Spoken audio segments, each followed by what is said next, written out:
அஸ்ஸலாமு அலைக்கும். இரவு தொழுகை பற்றிய செய்திகள் உங்களுக்கு தெரியுமா? கடமையான 5 நேர தொழுகைக்கு பிறகு மிகவும் சிறப்பு வாய்ந்த அதிகமான நன்மை பெற்றுத் தரக்கூடிய தொழுகைனா அது இரவுல தொழுகிற தொழுகை தான்.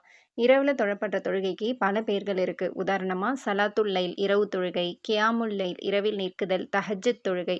இந்த 3 தொழுகையுமே இரவு தொழுகை தான். பெயர்கள் தான் வேறு வேறு. ஆனா தொழுகை ஒன்று தான். நபி ஸல்லல்லாஹு அலைஹி வஸல்லம் அவங்க சொல்லியிருக்காங்க, கடமையாக்கப்பட்ட தொழுகைக்கு அடுத்தபடியா சிறந்த தொழுகை எதுனா அது இரவு தொழுகை தஹஜ்ஜத் தான் அப்படின்னு சொல்லியிருக்காங்க. 5 நேர கடமையான தொழுகைக்கு எப்படி தனி சிறப்பு இருக்கோ, முக்கியத்துவம் இருக்கோ, அதே மாதிரி இந்த இரவு தொழுகைக்கும் தனி சிறப்பும், முக்கியத்துவமும் இருக்கு. இரவு தொழுகை எந்த அளவுக்கு சிறந்ததுன்னா, அல்லாஹ்வே அல் குர்ஆன்ல பல இடங்கள்ல இரவில் எழுந்து தொழறத பத்தி சொல்லியிருக்கான். "வமினல் லைலி ஃபதஹஜ்ஜத் பிஹி நாஃபிலத்தல் லக்." இன்னும் இரவில் ஒரு சிறு பகுதியில் உமக்கு உபரியான தஹஜ்ஜத் தொழுகையை தொழுவீராக அப்படின்ட்டு அல்லாஹ் தஆலா சொல்லியிருக்கான். இரவு தொழுகை மூலமா நம்மால அல்லாஹ்வுடைய பொருத்தத்தையும், நெருக்கத்தையும் அடைந்து கொள்ள முடியும். இரவுல தொழறதுனால நம்ம செய்ற அமல் யாருக்கும் தெரியாது. இதனால நம்ம இஹ்லாஸோட உள்ள தூய்மையோட அமல் செய்ய முடியும் இன்ஷா அல்லாஹ். தொழுகை முறை இது எப்படி தொழுவணும் அப்படின்னா, இதுக்குன்னு எந்த ஒரு தனிப்பட்ட தொழுகை முறையும் கிடையாது. நம்ம வழமையாக தொழுகிறது மாதிரியே 2 தொழுதுக்க வேண்டியது தான். சரி, இதுக்கு என்ன நேரம் அப்படின்னா, இஷா தொழுகை முடிஞ்சதுலேருந்தே ஃபஜ்ர் பாங்கு சொல்கிறதுக்கு முன்னாடி வரைக்கும் இதுக்கு இடைப்பட்ட நேரத்தில் நம்ம இரவு தொழுகை தொழுது கொள்ளலாம். ஆனால் இரவு தொழுகைக்கு சிறந்த நேரம் இரவின் கடைசி பகுதி. நாம் இரவோட கடைசி பகுதியில் எழுந்து குறைந்தது 2 ரக்காத்தாவது தொழுவது சிறந்ததாக இருக்குது. எத்தனை ரக்காய் தொழ வேண்டும் அப்படின்னா, நபி ஸல்லல்லாஹு அலைஹி வஸல்லம் அவங்க பொதுவாக இரவில் அதிகப்படியாக 8 ரக்காய்த் மற்றும் வித்ரு 3 ரக்காய்த் தொழுவாங்க. நம்ம குறைஞ்சது ஒவ்வொரு நாளுமே இரவில் 8 ரக்காத்தாவது தொழ முயற்சி செய்ய வேண்டும் இன்ஷா அல்லாஹ்.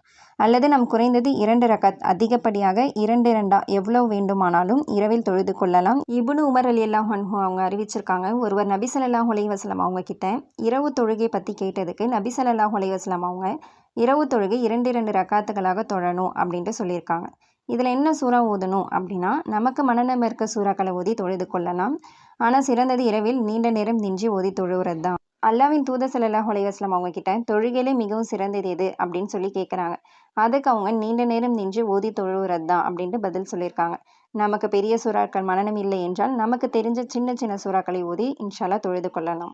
இரவு தொழுகையோட சிறப்புகள் என்ன அப்படின்னா, அல்லாஹ் தாலாவே இறங்கி வருகின்றான். நபி ஸல்லல்லாஹு அலைஹி வஸல்லம் அவங்க சொல்கிறாங்க, நமது இறைவன் ஒவ்வொரு இரவுமே கீழ்வானத்துக்கு இறங்கி வரான்.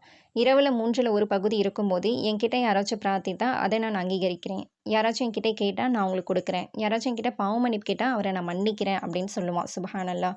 அதே மாதிரி துஆ ஏற்றுக்கொள்ளப்படும் நேரமாக இருக்குது. நபி ஸல்லல்லாஹு அலைஹி வஸல்லம் அவங்க சொல்லியிருக்காங்க, நிச்சயமாக இரவில் ஒரு நேரம் இருக்குது. ஒரு முஸ்லிமான மனிதர் சரியாக இந்த நேரத்தில் இம்மை மறுமை தொடர்பான எந்த நன்மையை கேட்டாலும் அதை இறைவன் அவருக்கு வழங்காமல் இருக்கிறது இல்லை.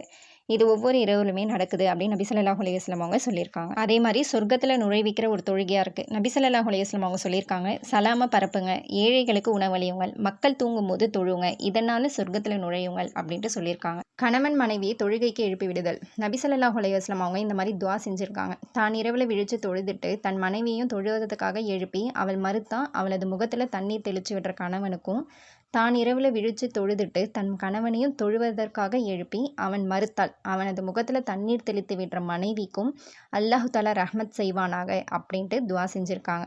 இன்ஷா அல்லாஹ் இந்த இரவு தொழுகை தினமும் தொழக்கூடிய ஒரு வாய்ப்பை அல்லாஹ் தஆலா நம் அனைவருக்கும் தந்தருள்வானாக. ஆமீன். அஸ்ஸலாமு அலைக்கும் வரஹ்மத்துல்லாஹி வபரகாத்துஹு.